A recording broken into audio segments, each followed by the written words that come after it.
All right, let's dive into one of those classic who would win debates that every anime fan loves. We're putting two of Shonen's most iconic swordsmen in the ring. You've got a Soul Reaper who fights to protect his friends, going up against a Magic Knight captain who is all about constantly pushing past his limits. So on one side, you have Ichigo Kurosaki from Bleach, and on the other, Yami Sukehiro from Black Clover. Both of them are absolute monsters with a blade, but their power systems, totally different worlds. So what happens when you smash those worlds together? Who's actually walking away the winner? Let's break it all down. Okay, first up, let's talk about Ichigo Kurosaki. He's just a normal high school kid, who can see ghosts, but his life gets completely flipped upside down when he becomes a substitute Soul Reaper. The guy's entire motivation is protecting his friends, and his main tool for the job is his Zanpakuto, Zangetsu. Now when Ichigo unleashes his Bankai, Tensa Zangetsu, his whole strategy is pretty simple. Overwhelm you with insane power and speed. He uses a technique called Shunpo to basically teleport around the battlefield, and his physical strength just goes through the roof.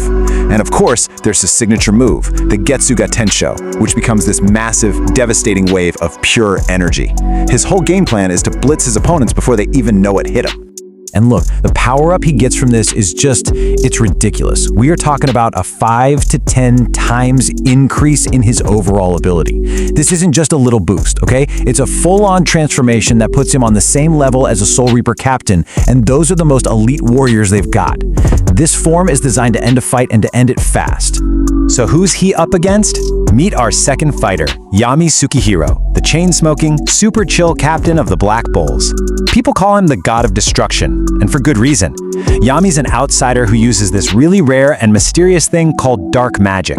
He's also the guy who gave Asta a shot when no one else would, and leads a whole squad of lovable weirdos. But here's the thing, Yami's first game-changing ability isn't even magic. It's something called Ki, a technique from back home that lets him sense life energy. So he doesn't need his eyes to see what you're going to do next. He can literally feel your intent to attack. It gives him this precognitive-like ability to react with absolute precision, almost like he's seeing a half second into the future. Yami's real strength, though, is how he weaves all his skills together. See, by itself, dark magic is actually kind of slow. So what does he do? He uses reinforcement magic to crank his physical stats, his speed, his strength, up to superhuman levels. Then he uses that Ki to predict where you're going to be and coats his katana in dark magic for the killing blow. It's a brutally efficient way to fight. And all of that brings us to Yami's ace in the hole, Dimension Slash. This is not just a strong sword swing, okay? This is a spell that literally cuts the fabric of space. It's pretty much an unstoppable attack because it bypasses normal defenses. It doesn't cut you, it cuts the space you are in.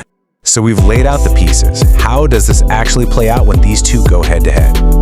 Well, when you look at it closely, it becomes pretty clear that Yami's skill set is almost perfectly designed to be a hard counter to Ichigo's Bankai. Let's start with the first counter.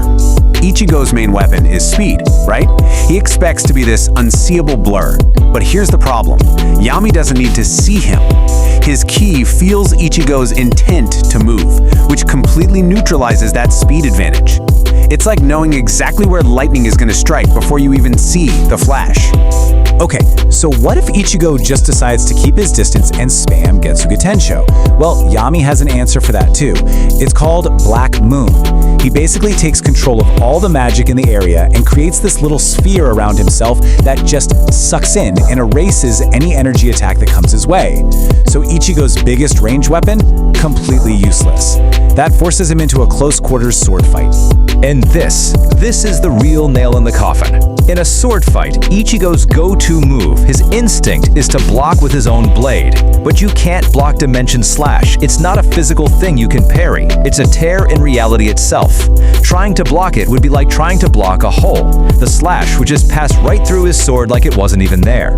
I mean, this quote says it all. There's just no defense for an attack that completely ignores defense.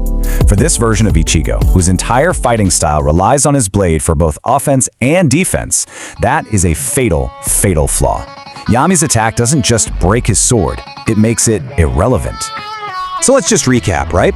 Ichigo's speed gets countered by Kyuli. His main projectile, Getsuga Tensho, gets countered by Black Moon. And his sword defense completely nullified by Dimension Slash. Yami's toolkit systematically dismantles Ichigo's standard strategy piece by piece. So the final verdict is in. Based on this whole analysis, Captain Yami probably takes this fight about 7 out of 10 times. It's not that Ichigo isn't powerful, he has immense raw power. But Yami's very specific, specialized toolkit makes him the perfect hard counter for this version of Ichigo. But, and this is a big but, here's a final thought for you. We've only been talking about Ichigo's standard Bankai. As any fan knows, the guy has way more powerful forms up his sleeve, from his Holification to his Horn of Salvation form. So how would Yami do against those? Well, that's a debate for another day, isn't it?